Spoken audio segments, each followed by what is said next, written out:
Carpe Sus. The last night before deer season, I went hunting up in North Texas. Had just arrived on the property and was making my stalk in to where I was going to set up and watch for the night when I spied this hog out there at about 325 yards.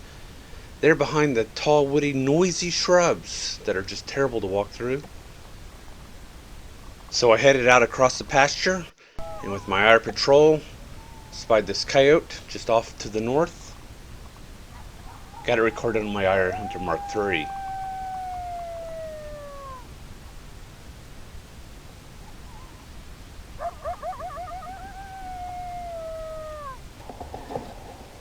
Optics provided by Third Coast Thermal. Beyond this rise is where I expected to see my hog, and I had this buck come over the top of it, took a look at me, then looked off to the side, apparently at my hog that was leaving the area, because when I crested the rise, the hog was no longer there. So I returned to my high spot and scanned for the next couple hours. Well, I saw a pig. Where'd he go? There he is. And this hog is coming in, headed toward a pond and a grove of persimmons. He's way out there at about 450 yards. And I've got to cross through that same high, woody, noisy brush in order to get to him to get my shot. And here I've done that. The last place where I saw him was way back here deep in the woods. But when I got my rifle up and going, he was out in the open right in front of me. So I quickly took the shot. He went right down.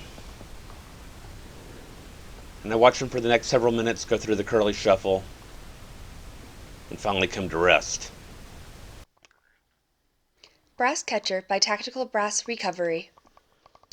The boar came in right at 220 pounds, and the custom reloads of Dallas, Hornady ELD M 129 green bullet entered low on the shoulder, right here as you can see, and then peeling back the skin, looking at the wound, it actually came in right under the scapula and behind the humerus.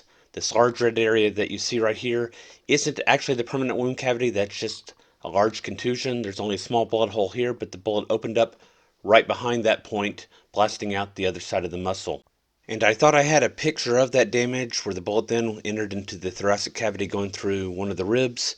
Unfortunately, at that point I dropped my phone into the pig, and I had to stop and clean it up and had not realized that I hadn't gotten the photograph.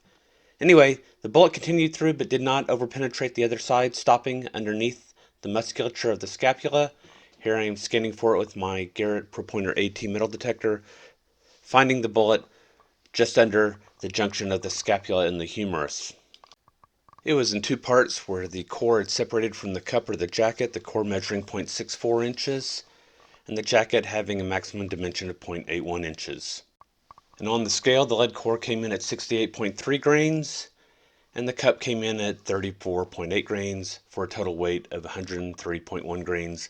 Not bad for a 129 grain bullet. In looking at the shot placement, I was a little surprised that the hog went down as it did. However, when I peeled back the right shoulder blade, I discovered a large pool of blood, and that's the point at which I dropped the phone. Anyway, after cleaning up the phone, I probed the wound channel, discovered that the bullet had gone through one rib on that side, had separated the trachea and or the esophagus, and at least one large major blood vessel, resulting in the hog expiring very quickly. The bullet then continued through, exiting out the other side of the rib cage, where it embedded itself below the shoulder on the other side.